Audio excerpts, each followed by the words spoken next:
esse processo de constantemente se capacitar e sentir prazer no que faz é muito importante.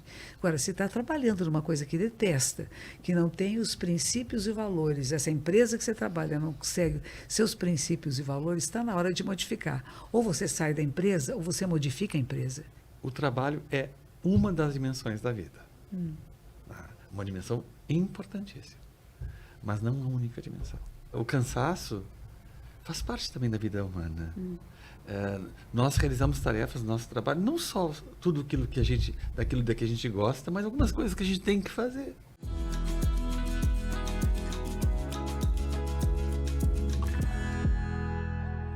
Olá, olá! Estamos aqui para mais um episódio do Mentes que Conectam. E eu tô com o meu sorriso hoje, que eu não consigo esconder a minha felicidade. Hoje nós voltamos a gravar aqui no estúdio da ProHub. A ProHub tem 1000 estúdios, então nós estamos num estúdio diferente, mas por uma causa sensacional. Fica aqui a pergunta, eu sempre gosto de começar com uma pergunta. Quando a gente fala em autorresponsabilidade, qual a relação da autorresponsabilidade com a compaixão? Compaixão, autopiedade, onde é que esses conceitos eles se cruzam, eles se conversam? Vai pensando aí. Mas antes de qualquer coisa, vai ficar aqueles pedidos que são super necessários da gente fazer. Que se você não é inscrito no canal, por favor, se inscreva. Por favor, compartilhe. Lembre que o Mentes que Conectam, ele é uma iniciativa absolutamente onde eu estou fazendo todo esse empenho. Então, eu preciso muito da colaboração de vocês para que o nosso podcast possa acessar o máximo de pessoas e continuar com a sua sustentabilidade. E a outra coisa é que o Mentes que Conectam apoia o Instituto Colo de Mãe. O Instituto Colo de Mãe, que está na sua sede, foi finalmente inaugurado. É um instituto que abriga famílias atípicas, que cuida de que a gente tenha realmente uma garantia do melhor diagnóstico, realmente de um mapeamento, que está fazendo apoio, suporte, porque o SUS não dá conta. Então, eles estão lá atendendo famílias que necessitam, que são famílias atípicas, que têm muito da questão do autismo. Então, eu continuo contando e pedindo a sua colaboração, porque para que o Instituto continue fazendo todo esse atendimento, precisa dessa contribuição. E é aquilo que você pode contribuir com o que for possível. Tá? Então, esses são os nossos apoios, é a nossa rede, eu acho que a gente vai se ajudando. Geralmente, eu tenho um ritual aqui, quando eu faço Mentes que Conectam, que é fazer o momento que eu apresento o currículo das pessoas que estão comigo. Mas, no dia de hoje, eu só vou dizer o nome dessas pessoas e vou pedir com que eles possam contar um pouco da sua história, porque nesse primeiro momento a gente faz como se fosse uma mentoria coletiva. Eu acho que uma das formas das pessoas crescerem é as pessoas se inspirarem na trajetória. Eu adoro ouvir histórias e acho que a gente vê como é que as pessoas foram lidando e se construindo e chegando até o seu momento atual. Eu acho que sempre pode ser uma boa fonte de inspiração, não comparação. Inspiração. Eu estou hoje, já sempre me inspirei e hoje ainda estou mais inspirada aqui. Os meus convidados são Monja Cohen, a qual eu agradeço muito a generosidade. E eu não quero falar muito, mas isso é uma das coisas que eu valorizo muito nas pessoas. A coerência, a congruência. Porque hoje a gente vê muitas pessoas falando em generosidade, em afetuosidade, e às vezes as pessoas não trazem isso na sua prática. E a Monja, com toda uma agenda extremamente apertada, me deu essa gentileza de poder estar aqui comigo. Então, eu estou hoje com a Monja Cohen, e eu estou com o meu professor, o meu decano, né? Não é um decano direto, né? Porque ele é decano da Escola de Humanidades lá da PUC, mas é meu professor, meu colega, e é o professor Drayton Gonzaga. E uma pessoa da qual eu tenho assim uma admiração, respeito, que vocês não têm noção. É muito bom saber que eu tenho um colega como o professor Drayton. Então, meus queridos, minha querida Monja, agora a palavra está com vocês. Eu acho que as pessoas estão... Gente, vocês não têm noção, a gente vai caminhando com a Monja Cohen e vai parando, assim, as pessoas vão olhando, vão dizendo, meu Deus, é a Monja. A palavra está com vocês. Muito obrigada, é uma bênção estar aqui com você, com o professor Drayton. E que bom que estamos juntos. Que bom que eu tive que fazer a Feira do Livro de Porto Alegre. Sábado fiquei lá autografando livros e conversei com o Carpinejar, foi muito bonito. E depois eu fui visitar um templo que está sendo feito na Atlântida Sul, que é bem interessante, uma casa que foi comprada pelo monge Yakusan e que está se transformando num templo que vai ser inaugurado dia 17 agora. E ontem e hoje fiz gravações da PUC-UOL. E a PUC-UOL tem um programa muito interessante que se chama Propósito e Transformações da Humanidade. Há um propósito para a humanidade que seja comum a todos nós? E como que podemos transformar essa realidade, cada um de nós e no coletivo? Então, a ideia é sempre trazer a Agenda 2030 e, nesses 17 itens da Agenda 2030, o que cada um de nós pode estar fazendo para que isso aconteça. Porque não está acontecendo como foi prometido. 193 países assinaram, né? Mas o que a gente está conseguindo fazer não é aquilo que se esperava. Mas quem sabe a gente pode, né? E eu sempre digo, a gente tem que ter essa possibilidade em aberto. E não dizer a humanidade não tem jeito, o planeta vai ser destruído, nós vamos todos nos guerrear e nos odiar para sempre. Não é isso. Então, como é que a gente abre essa possibilidade de transformação para um mundo melhor? Não para pior, mas para melhor. Muito obrigado, querida Jaqueline, minha colega na PUC. E quando eu cursei psicologia na PUC, eu fui aluno, tive o privilégio de ser aluno da professora Jaqueline. Aulas magníficas que me marcaram até hoje. Também é um prazer estar aqui com a Monja Coen. Nossa cidade está sendo abençoada hoje com a visita da Monja Coen. Foi abençoada na Feira do Livro, a palestra hoje à noite na PUC. É um privilégio estar com a senhora aqui. A senhora irradia sempre, traz paz, traz sabedoria para nós todos. Sobre a minha trajetória, eu gostaria de dizer o seguinte. Eu venho da filosofia. Cursei filosofia, graduação, mestrado, doutorado. E depois de muito tempo já lecionando, mais de 20 anos, eu cursei psicologia. E atuo como psicólogo hoje. Eu sou professor da PUC. Como é que eu poderia resumir isso, vamos dizer assim, em termos de trajetória? Eu vou usar uma expressão grega, ou duas expressões gregas, para caracterizar um pouco a minha trajetória existencial. Na Grécia Antiga, no Templo de Delfos, está a inscrição Gnotis Auton, conhece-te a ti mesmo. Então, a filosofia, ela se preocupou por muito tempo com o autoconhecimento, que é uma tarefa para a vida inteira. Há um livro em alemão com o título Quem sou eu? Pergunta para os outros, porque nós não temos total transparência. Nós precisamos dos outros para nos conhecermos. Então, o aspecto cognitivo sempre foi muito forte na minha vida, nos meus estudos. Mas, mais recentemente, também por influência da obra da Monja Coen, também devido às tuas aulas, querida Jaqueline, eu descobri uma outra dimensão, que estava já lá nos gregos, num diálogo de Platão chamado Alcibíades I. Alcibíades, ele era jovem, tinha a pretensão de governar a cidade. E foi conversar com Sócrates. E Sócrates disse o seguinte para ele: antes de tu quereres governar a cidade, terás que aprender a governar a ti mesmo. Ele era um pouco pretensioso. Sim, Aqui no Rio Grande do Sul, se diz, na gíria se diz, ele se achava muito. Se diz em São Paulo também? Eu disse, sim, estava se achando. Estava se achando.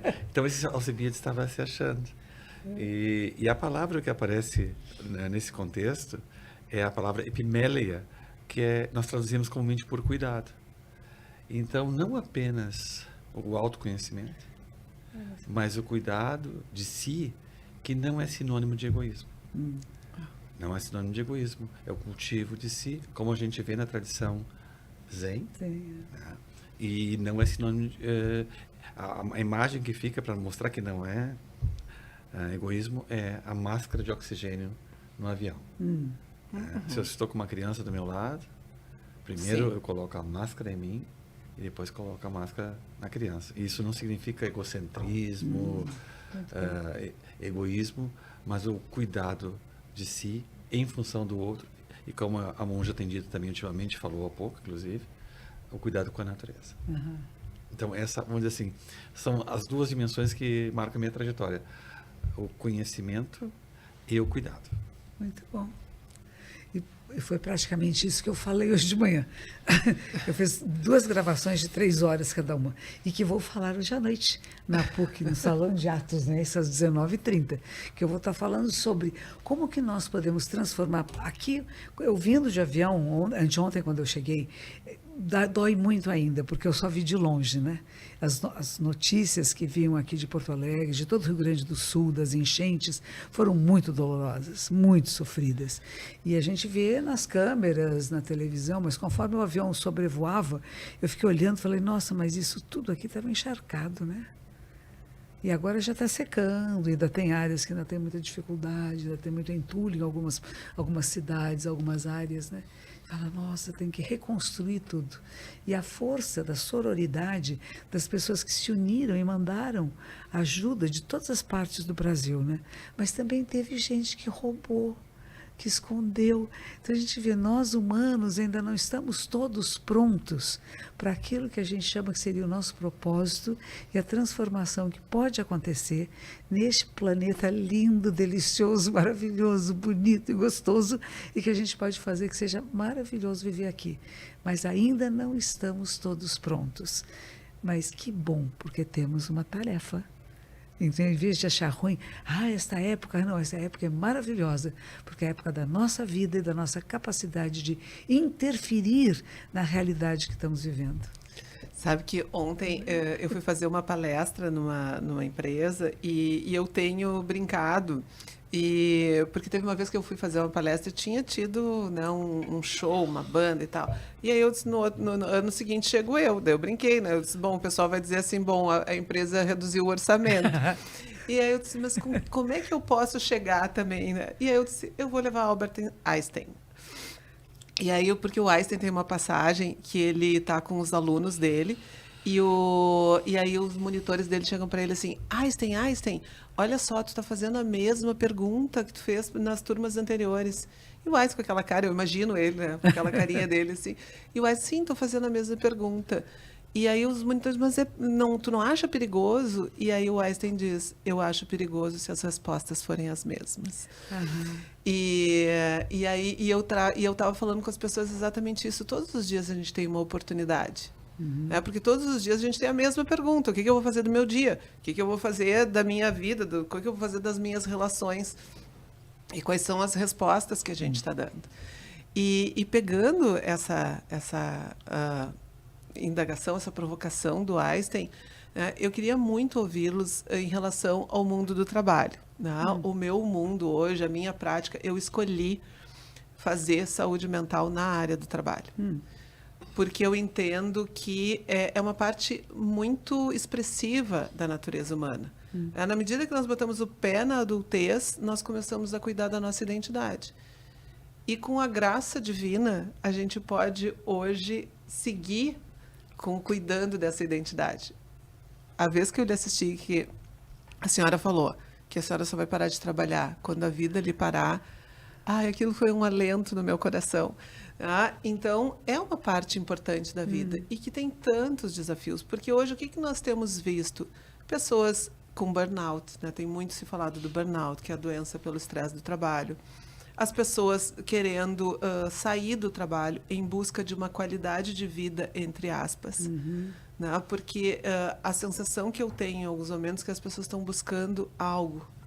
E estão correndo, tipo Forrest Gump, aquele filme, né? Correndo. E eu tenho uma preocupação muito grande. Porque, às vezes, os problemas são colocados, o problema está nas empresas. Mas não é só nas empresas. Então, eu queria muito ouvir vocês, né, em relação a esse aspecto do como é que vocês veem a relação das pessoas no seu dia a dia, nessa vinculação com o trabalho. Como é que vocês veem o trabalho né, o papel do trabalho na vida das pessoas. Eu acho que muitas vezes dá significado para as pessoas, elas não percebem, né? O, as pessoas dizem assim, sexta-feira que bom, porque agora tem happy hour. A gente fala, quem disse que o fim do dia de trabalho é happy hour? Por que não é acordar na segunda-feira e dizer que happy hour? Que bom que eu tenho um trabalho, que bom que eu tenho uma coisa que eu gosto de fazer, que eu sinto prazer em fazer e tenho capacidade para fazer, ou posso me capacitar melhor.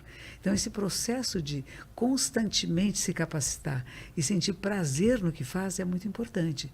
Agora, se está trabalhando numa coisa que detesta, que não tem os princípios e valores, essa empresa que você trabalha não segue seus princípios e valores, está na hora de modificar. Ou você sai da empresa, ou você modifica a empresa. Então, tome isso como sua tarefa.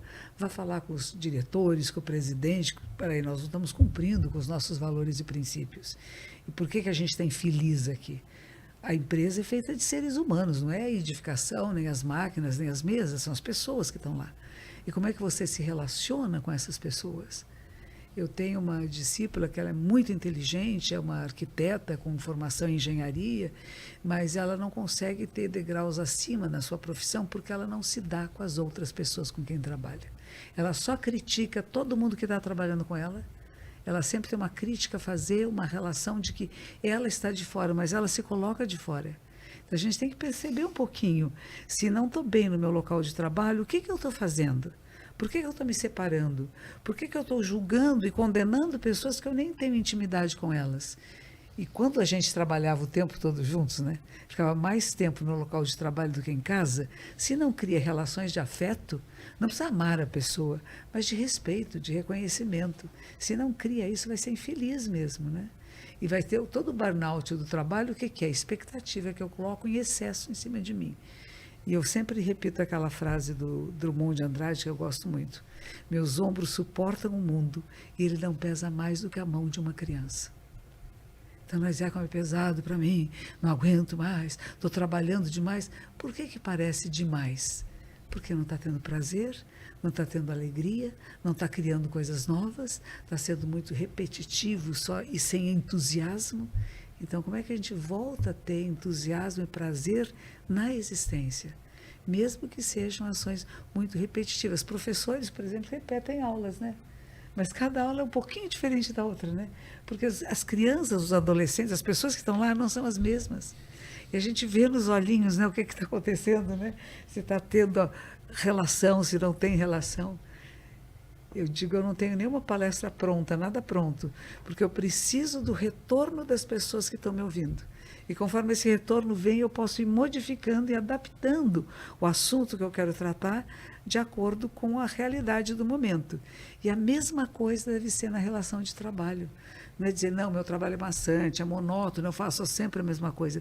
Não tem bis na vida, não tem dois momentos iguais. Ai, não tem bis na vida. Ai, adorei, Monja. Eu adoro frases assim, mas eu sempre respeito a autoria. Pode falar. Não tem bis na vida, adorei. Eu concordo com a tua fala, Jaqueline.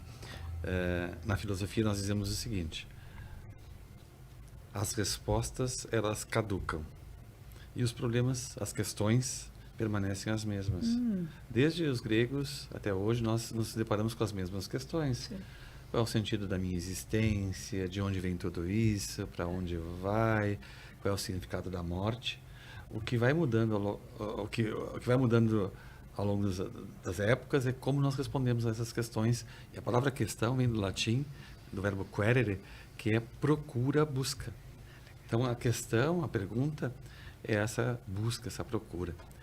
E, como a Monja Coen falou muito oportunamente, eu também tenho problema com essa expressão. Por que existe um happy hour no nosso dia, né? O happy day, né? Que a gente canta, né? E parece que então, as outras horas do dia são unhappy, né? Então, se a hora é feliz no final da tarde, na sexta-feira, como a senhora disse, e as outras horas são todas infelizes, mas que existência triste, então, né? Se a maior parte do meu tempo é dedicada a algo que não me faz feliz, não me realiza, né? Então, eu vou mencionar dois aspectos em relação ao trabalho. Eu vou agora recorrer à tradição judaica. No relato do Gênesis, da criação do mundo, que é um belo texto, o homem e a mulher cultivavam o jardim. E aí, no relato, há uma queda, né? E a queda não tem nada a ver com sexualidade. O problema que acontece lá é sucumbir à tentação da serpente de querer ser igual a Deus. Isto é, não reconhecer a sua própria fragilidade, vulnerabilidade e querer ser igual a Deus. Essa é a queda original, não é nada sexual. Notaram que estavam nus, mas não é algo sexual. E aí vem o castigo. O castigo não é o trabalho. O castigo é a fadiga, o cansaço. Nós não fomos castigados. O trabalho já existia antes. Cultivar o jardim era trabalhar. Então, o trabalho é uma forma de realização humana. Como a Monja Cohen disse, nós passamos mais horas com os nossos colegas de trabalho do que com um cônjuge, por exemplo. Nós saímos de manhã, 8 horas de casa, voltamos às 7, 8 horas, passamos algumas horinhas com o cônjuge e com os filhos, mas a maior parte do dia com os nossos colegas de trabalho, o caso dessa arquiteta que a senhora mencionou, né, que tinha dificuldade de interagir com as colegas, né? Então, esse é um aspecto. E o outro aspecto que eu gostaria de mencionar o trabalho é uma das dimensões da vida.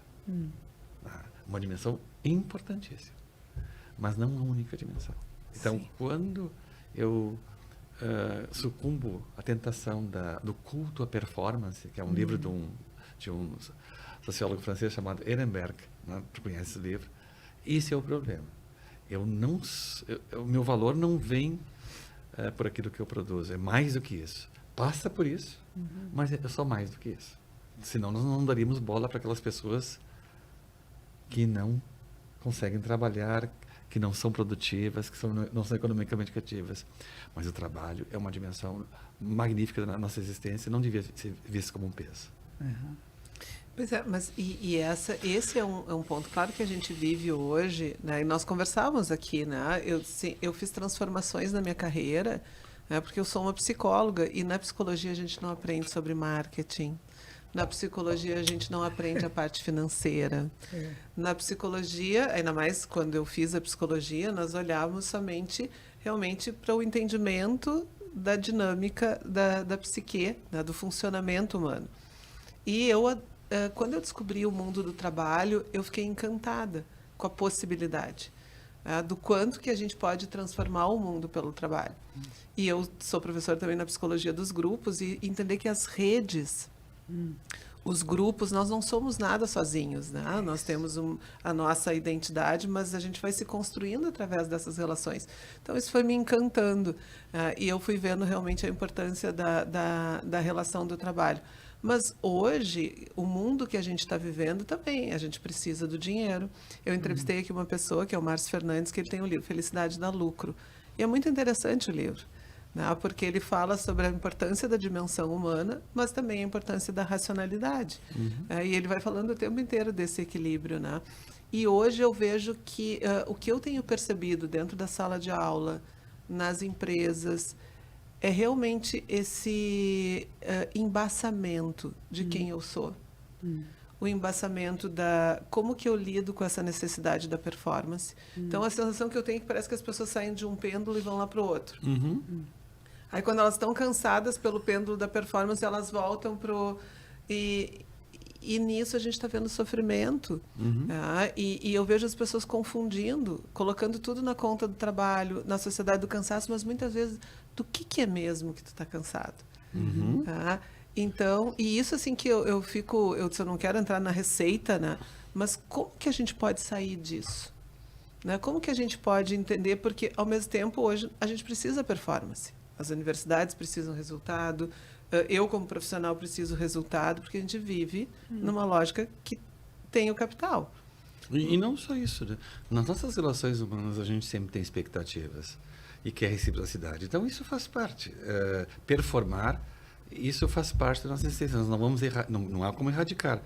E é uma dimensão... Hoje, a Monja vai falar na PUC sobre o sofrimento, e eu li um livro no final de semana sobre esse aspecto. Talvez isso também, a questão do cansaço. todas as nossas escolhas, elas estão envolvidas com alguma dose de sofrimento. Não existe vida sem sofrimento. Então, o cansaço faz parte também da vida humana. Nós realizamos tarefas no nosso trabalho, não só tudo aquilo que daquilo que a gente gosta, mas algumas coisas que a gente tem que fazer. Né? Então, a monja veio de São Paulo, acordou cedo para ir para o aeroporto, aquela coisa toda, e está trabalhando.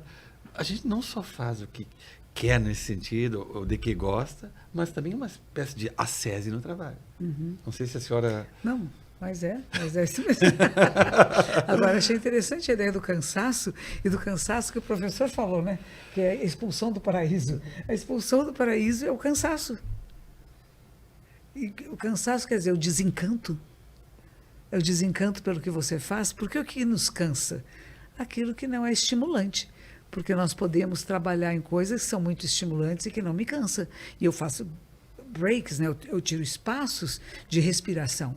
Eu não posso ficar trabalhando desesperado o tempo todo. Eu paro, vou tomar um café, bebo uma água, converso com alguém e volto. E essas relações que você fala, muito importante, que a gente é feito pelos outros.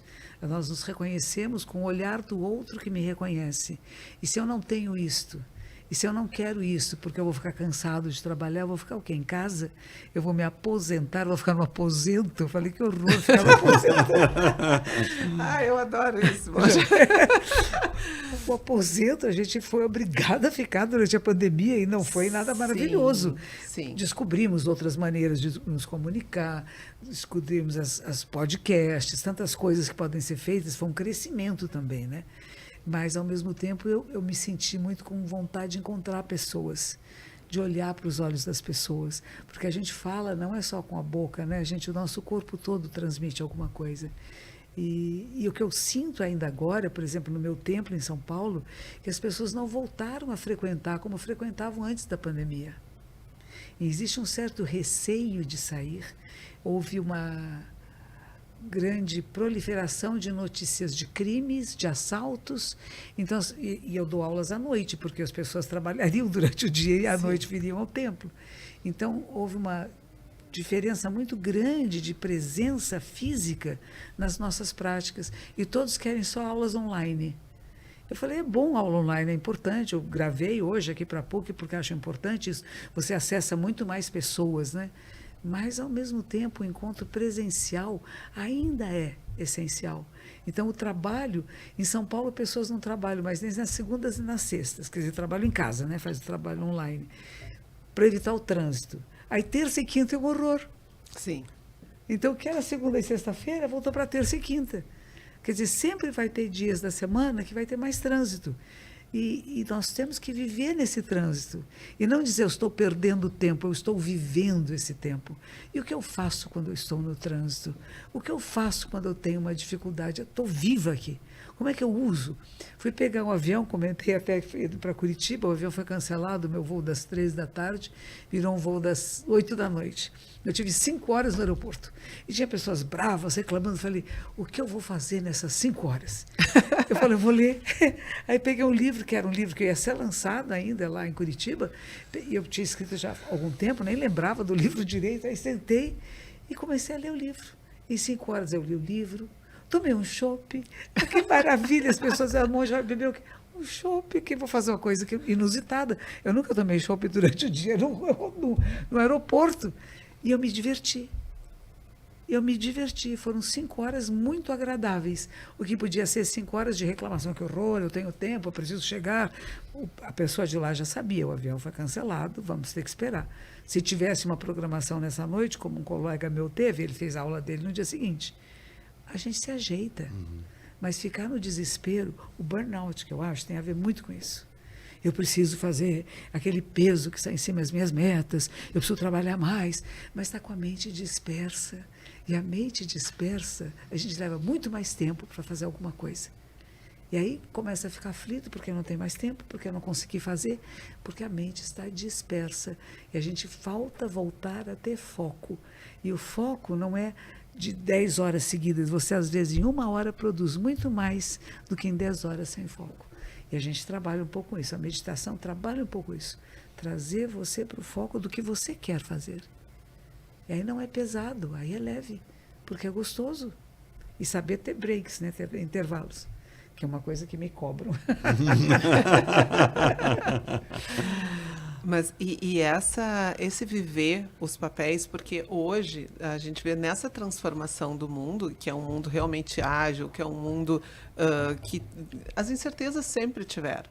Tá? Mas hoje a gente tem realmente muito mais fluxo de informações, novidades, os cenários vão se modificando.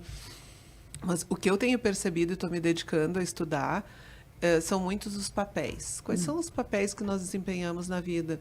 Porque em carreira a gente chama que hoje a gente vive a carreira caleidoscópica, que é aquele brinquedinho, que a cada momento a gente a gente tem uma possibilidade não de reconfigurar, de perder a nossa figura, mas de poder nos transformar. Sim. E claro que as vidas estão muito mais... Por exemplo, eu não consigo me ver a Jaqueline que é mãe, a Jaqueline profissional. É a Jaque. E que, claro, que em alguns momentos o meu foco é um. E o que eu vejo que também cansa muito é que as pessoas estão todas emboladas. E, às vezes, faltando um pouco dessa nitidez em relação ao que eu estou fazendo nesse momento. Né? Bom, agora eu sou mãe, então como é que eu vou cuidar desse papel? E poder olhar para esses fatos. Só que o que eu percebo, qual é a crítica que eu recebo? Que eu sou romântica. Que eu vejo um mundo cor-de-rosa. Tem uma vez uma pessoa chegou a me dar um óculos cor-de-rosa, dizendo que eu via o mundo cor-de-rosa. E eu brinquei, eu disse, isso não é uma ofensa. Isso, ok, né? É um ponto de vista. Eu busco realmente olhar o mundo de uma forma mais colorida, mas não que a gente não reconheça as dificuldades. Então, hoje, né, e aí aproveitando muito da experiência de vocês, o que a gente pode fazer mais para transformar? Não, quando eu digo isso, não é que a gente vai trabalhar mais, né, mas o que a gente pode fazer diferente, mais, para que a gente possa transformar? Porque a gente vê isso hoje na nossa universidade, né, a professora, eu estou olhando ali nas nossas salas de aula na graduação, né, eu olho para a expressão dos nossos jovens, e principalmente os jovens, me dá muita dor no coração. Porque eu tenho visto muitos jovens sem esperança. Numa aula, esses dias, um jovem me disse, prof, a nossa juventude é uma juventude que não tem esperança. E isso me doeu tanto. Eu saí assim, de noite eu tive dificuldade de dormir. Porque eu fiquei com essa fala dessa garotada, com isso na cabeça. E aí fiquei pensando logo em seguida, como que eu posso contribuir? Como que eu posso, de alguma forma, convidá-los para que eles possam ver as possibilidades? Então, muito dessa experiência de vocês, né, e muito dessa sua visão, né, Monja, porque o que a gente pode estar propondo, né, para que a gente possa realmente buscar auxiliar? Eu gostaria desse conselho. O que eu posso fazer mais na sala, diferente na sala de aula? O que eu posso fazer nas empresas por onde eu circulo? Eu acho que esse é um ponto que a gente precisa realmente estar pensando. Como ser um elemento de transformação. E teve um senhor esses dias lá na Feira do Livro que ele disse para mim, meus netos, como é que eu faço eles entenderem? O mundo está acabando, não vai ter mais mundo para eles. Eu falei, que isso? Que absurdo. Como não vai ter mais mundo? Vai ter muito mundo. E eles têm essa oportunidade de ser o elemento de transformação do mundo. Então, quando alguém diz, eu não tenho esperança, o que é esperança para você? É ficar sentado esperando? Vai acontecer alguma coisa miraculosa que vai cair do céu? Ou o que você vai fazer para que seja melhor? Por isso que eu gosto do Paulo Freire, que dizia como um verbo, né? Esperança é de esperançar. O que estamos fazendo? O que você quer fazer? O que você pode fazer? Que direção você quer ir? Se você quiser ir para o norte, você não põe o carro virado para o sul e diz que não chega nunca, né? Então tem que ver a direção que quer ir. E às vezes a gente não sabe a direção. Eu não sabia na minha adolescência. Dizer, você tem que fazer uma faculdade. Eu falei, que faculdade que eu vou fazer? Eu gostava de filosofia. Meu pai disse que é absurdo. Vai ser filósofa. Não vai ganhar dinheiro. Não ganha dinheiro. No Brasil, os professores não são reconhecidos. Meus avós eram professores, eles também estavam na linha pedagógica. Aí eu falei assim, bom, então, teologia. Pior ainda. Quem vai fazer com teologia? E aí eu estava fazendo um cursinho e tinha um amigo meu que queria fazer direito. Eu falei, bom, então vamos fazer direito. Aí entrei na faculdade de direito, na PUC de São Paulo. As aulas eram à noite, as salas eram sinistras, agora há pouco está toda muito clarinha, né? Mas eram umas salas antigas. Eu falei, isso é insuportável, eu não vou fazer isso. Aí resolvi que eu saía da faculdade. Meu pai, que absurdo, minha filha, não ter um diploma. Eu falei, mas pai, um diploma de uma coisa que eu não considero útil para mim, eu não posso. Eu vou estar ferindo a mim mesma, eu saio e acabou. Não vai trancar a matrícula? Não, não vou trancar, eu vou sair, eu desisto, não quero mais. E consegui um emprego no Jornal da Tarde. Me deram um emprego. Fui lá e comecei. Naquela época não precisava ter faculdade de jornalismo. Foi a última turma registrada profissional, que foi profissional forjada no dia a dia. Cheguei lá, não sabia nem o que perguntar, o que fazer, e me ensinaram quem, quando, onde e por quê. Você tem que falar com as pessoas e perguntar isso, e trazer as respostas. E reescrevia texto, falava, não está bom, não está bom, não está bom, faz de novo, faz de novo, faz de novo. No dia seguinte é que eu via que o texto, todo que eu tinha escrito, achava tão lindo, estava completamente modificado. Foi a primeira aula. Então, eu aprendi fazendo, refazendo e modificando, mas, ao mesmo tempo, entrando em contato direto com a sociedade como estava naquela época. E era muito doloroso. E tinha muito sofrimento. E tinha muitas pessoas sendo presas, tínhamos um governo militar, muitas pessoas desaparecendo. E eu tinha amigos dos dois lados. Tinha pessoas que eu conhecia que estavam tanto de um lado como do outro. E você vive essa polaridade, dessa dicotomia aparente, mas, ao mesmo tempo, em nós, todos habitam. Então, não tem preferência por este ou por aquele. Então, nós somos elementos de transformação da realidade com a nossa presença e nosso olhar. Então, se alguém diz para você, nós somos uma geração... Eu falo, onde você aprendeu essa frase? Quem disse isso para você? Onde você leu isto? Porque ele não criou isto. E nós estamos falando muito disso, que a geração futura não presta. Como não presta? É os nossos sucessores. Nós estamos formando eles são melhores do que nós. Sim. Eles vão levar adiante esse bastão que a gente tem carregado até aqui. A gente está passando para as gerações seguintes e eles vão continuar essa corrida assim. Talvez eles não saibam as mesmas palavras, mas ficam falando jargões e a pessoa acredita no jargão. Essa geração seguinte não tem. Como não tem? São lindos, são jovens cheios de vida, de capacidade de tecnologia, de descobertas. Tudo que nós estamos fazendo aqui, jovens que gostam disso, né, de podcasts, de celulares. Sim. É uma coisa linda o que está acontecendo. Não podemos comparar com gerações anteriores, a gente fica comparando o tempo todo, né? Eu não era assim, não. Não, a gente passou por dificuldades, a juventude não é fácil, não é bonitinha, nem gostosa. Quando a gente olha, era tão bom ser jovem, que era bom nada, era horrível. A gente tinha questão se os outros gostavam de mim, se não gostavam, se me aceitavam na turma, se me achavam esquisito, como eu sofria, né?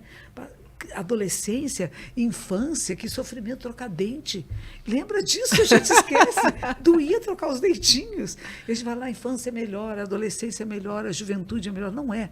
E tem uma nova juventude que vem vindo, e que bonito, não são iguais a nós, mas são os nossos sucessores.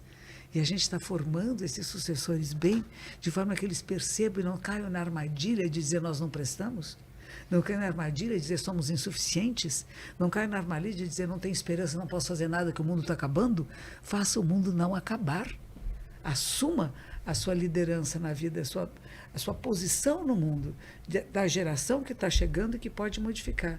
Sair dos estados de guerra, de violência, de rancores, de brigas ou de amorfismo. Vou só ver televisão, só vou ficar vendo, brincando no celular. Eu acho que chega um ponto que toda essa tecnologia também nos cansa. Sim, sim. Por exemplo, eles descobriram que eu gosto de cachorro, os algoritmos. Então, o que eles mandam de cachorrinho bonitinho para mim, chega um momento de exaustão. Que eu digo a mesma coisa de quem é muito, por exemplo, um diabético que gosta muito de açúcar. Tem um limite o que você pode comer de açúcar. Porque chega um momento que a sua boca fica amarga, porque o fundo do açúcar é amargo. E aí você não quer mais açúcar. E aí você tem que parar e procurar uma coisa salgada. E é a mesma coisa. Se nós estamos muito aprisionados pela tecnologia, como um brinquedo novo, divertido, que me dá prazer, tem um limite do prazer que a gente pode sentir. E nós mesmos vamos parar isso. Vai ser um processo natural de nós, seres humanos. por mais prazer que eu quero te dar, chama isso, eu não aguento mais, para com isso, né? Não é possível ficar sentindo prazer o tempo todo. Tem momentos de, como falou, né, a vida tem sofrimento, tem dor, tem insatisfação. É real. Que é o primeiro ensinamento de Buda, insatisfação existe. Tem causas. E tem um estado de nirvana, de paz, de tranquilidade, e um caminho que é esse próprio nirvana, que é memória correta, pensamento correto, ponto de vista correto. Quer dizer, como é que eu estou? Será que a maneira que eu penso é correta? Para que existem professores? Quando a gente não sabe, jovens, a gente não sabe. E vai falar com a professora, com o professor, e dizer, será que eu estou vendo o mundo do ponto de vista correto, professor? Eu não vejo possibilidades, não vejo soluções. E quando as pessoas dizem isso para mim, eu falo, olha, não tem luz no fim do túnel, porque você não chegou no meio do túnel ainda. Continua que você vai chegar no meio do túnel. Ou no túnel tem uma curva, então parece que não tem luz no final, mas caminha um pouco mais. Desenvolver a capacidade de resiliência, de persistência, de não vou desistir, não vou fazer mais nada, porque o mundo está acabando. O mundo não está acabando, não. O mundo está bem vivo por aí. Eu concordo com a senhora plenamente. E a enchente no Rio Grande do Sul nos mostrou que essa geração mais jovem, Sim. ela não é uma geração marcada pelo quietismo, pela apatia. Quantos jovens se engajaram? Foram fundamentais, né, professor? Foram fundamentais Que na, bonito. na salvação de vidas, né? Foram buscar pessoas em regiões que estavam totalmente alagadas. Então, esse pessimismo, às vezes, é a lente dessa pessoa, né, que olha o mundo dessa forma. E há uma máxima latina que é muito bonita, ligada ao que a monja falou, que é Dum Spiro Espero. Enquanto eu respiro, eu espero. Dum Spiro Espero. E esse espero não é o espero do wait, tá? Sim. É do hope. Esse que a monja mencionou do nosso grande pedagogo. Tá? É o do esperançar, não é do esperar. Porque esperar é quietismo. Eu vou ficar, né, esperando o Godot, como Samuel Beckett, né? Esperando como nossa geração conhece, né? Nós vamos ficar aqui olhando a banda passar, né? Não, nós vamos essa esperança é uma esperança ativa, essa esperança de movimento. E um aspecto que eu descobri que está presente no Zen e também na filosofia estoica, que é a atenção ao momento presente. Existe uma palavra em grego que é prosoché, que é essa atenção plena. Bom, perdi o meu voo, ou o voo foi cancelado. Eu tenho alternativas. Ficar impaciente, indo toda hora na companhia aérea, dizendo que hora sai o próximo voo, que hora sai o próximo voo. Ou posso serenar, aquietar-me. Claro que isso exige disciplina, né? Não é automático, né? Mas me aquietar, me recolher e, vamos dizer assim, valorizar o agora. Não há literatura sobre isso, o poder do agora. Sim. É isso, essa atenção plena. E para concluir dessa minha parte aqui, um filósofo estoico chamado Sêneca, ele fazia uma distinção entre tempo e vida. Tempus e vita. Então, nossa existência, e esse é um livro da Monja Coen, olha o título que ela deu para o livro: A Redescoberta da Existência. Esse é um título de um livro da Monja Coen com Anselmo Bruni. Então, a nossa existência, ela não é medida meramente pelo tempo, mas pela vida. E a vida é essa vida vivida, vida consciente, vida atenta, e não aquela vida não vivida. Então, pode ser que uma pessoa teve bastante tempo de existência, mas não viveu. E há pessoas que tiveram menos tempo e viveram. Não sei se a senhora concorda com isso. Sim, sim, sim. E isso aparece no título de uma obra da Monja Coen. Por que tem que descobrir a existência? O título é A Redescoberta da Existência. E esse livro vai estar lá na PUC hoje? Certamente alguém vai ter para autografar. autografar. Porque esse, para mim, é muito importante estudar, porque eu estou me colocando cada vez mais como uma estudiosa de 2 temas, que é a autorresponsabilidade e flexibilidade emocional. Que eu entendo que está por trás da resiliência.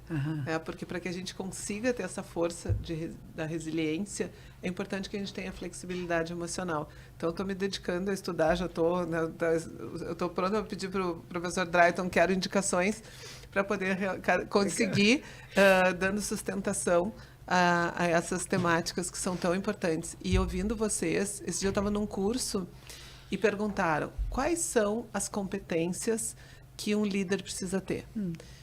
E aí eu fiquei pensando, e as pessoas, né, trazendo, o que eu entendo que é uma competência que um líder precisa ter? E aí eu pensei, qualidade de presença.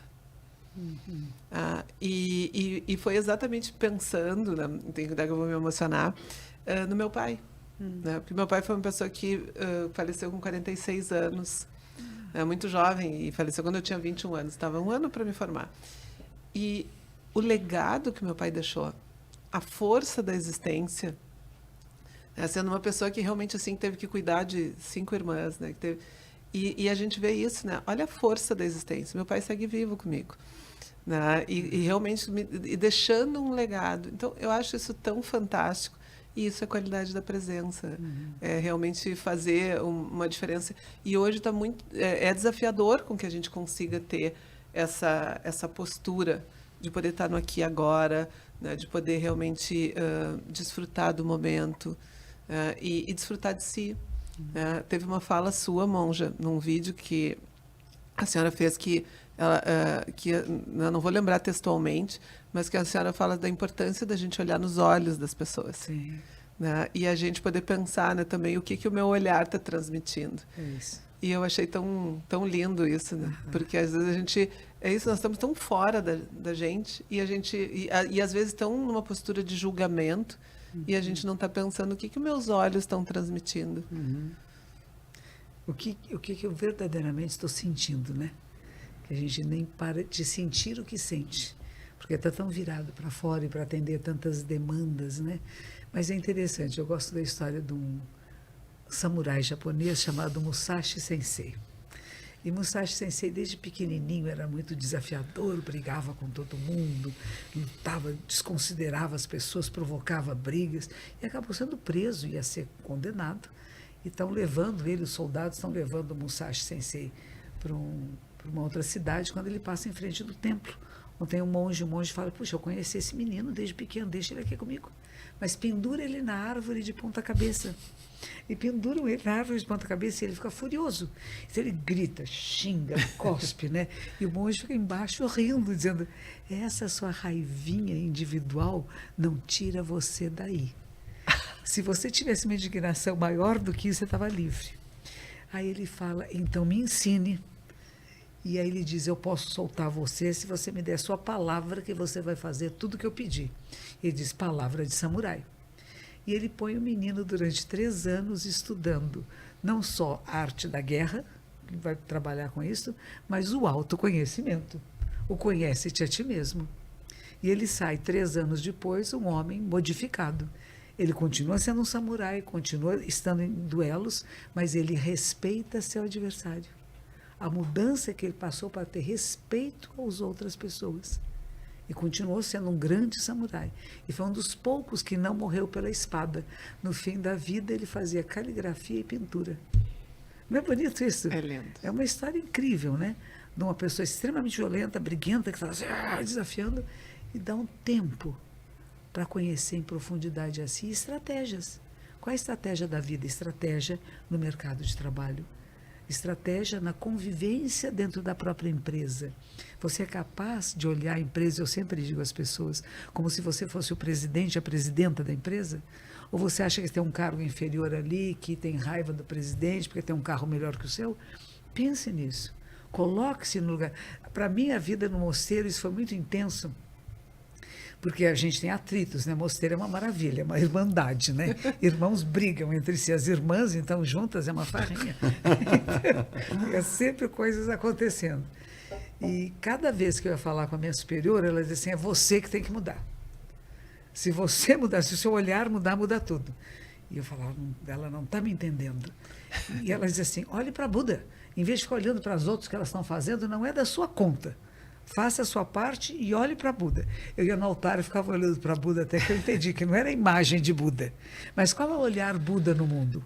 Qual é o olhar que acolhe, que compreende, que transforma por essa acolhida? Não pela raiva, pela crítica, pela... Quem são essas pessoas?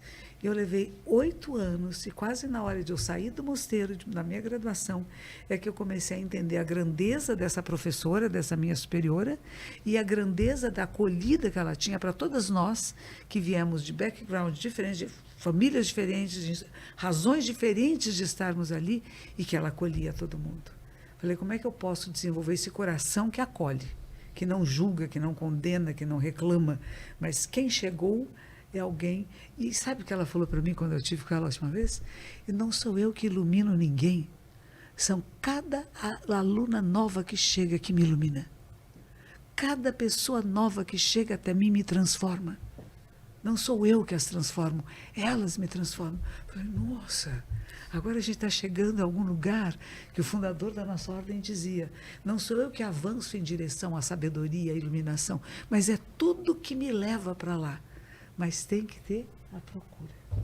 Se não houver procura, não há encontro. Então, o que a gente pode fazer é provocar os outros a procurar. Questione, pergunte. Não vou te dar resposta, vou te dar perguntas. O que é esperança? O que é geração? Que geração é a sua? Quantas pessoas existem? Já pesquisou quantas pessoas da sua geração existem? Quantos são musicistas? Quantos são teatrólogos? Quantos são artistas? Quantos são advogados, engenheiros, professores? Quantos trabalham em TI? Agora o pessoal adora TI, né? Sim. Então, tem essa mudança que está acontecendo e é uma mudança de todos nós. A geração seguinte, as gerações seguintes, as minhas, elas são lindas. Mas a senhora ilumina, né? São sofridas também. Né? Vocês iluminam. Já fui informada aqui que a gente já, o estado de flow, passaram-se 45 minutos. E aí eu vou. Isso aqui é um mimo. Do Mentes que Conectam, é uma bolachinha de especiarias e de mel, um miminho. Ai, que delícia. Para adoçar um pouco, né, o dia de vocês e simbolizar um pouquinho, né, da doçura, desse momento, né, da gentileza de vocês aqui comigo. Muito obrigada. Mas para a gente poder fazer esse fechamento, eu queria ouvir de vocês que faz parte desse do ritual, da estrutura do Mentes que Conectam, de vocês já foram, o tempo inteiro foi dado dicas, né? Mas bom, já recomendar algum livro, né, para quem quer. Eu vou fazer ao vivo.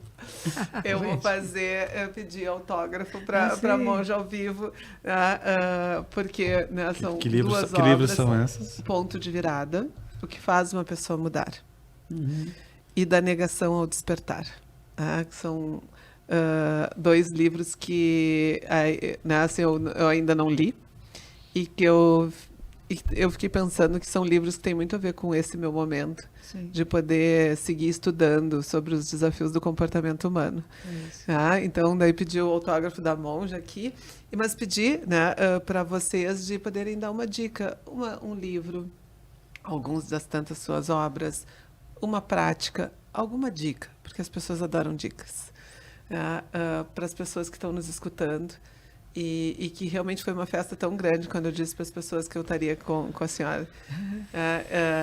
Quem é da comunidade PUC, né, quando eu disse que estaria com o professor Drayton, disse, meu Deus, professor Drayton.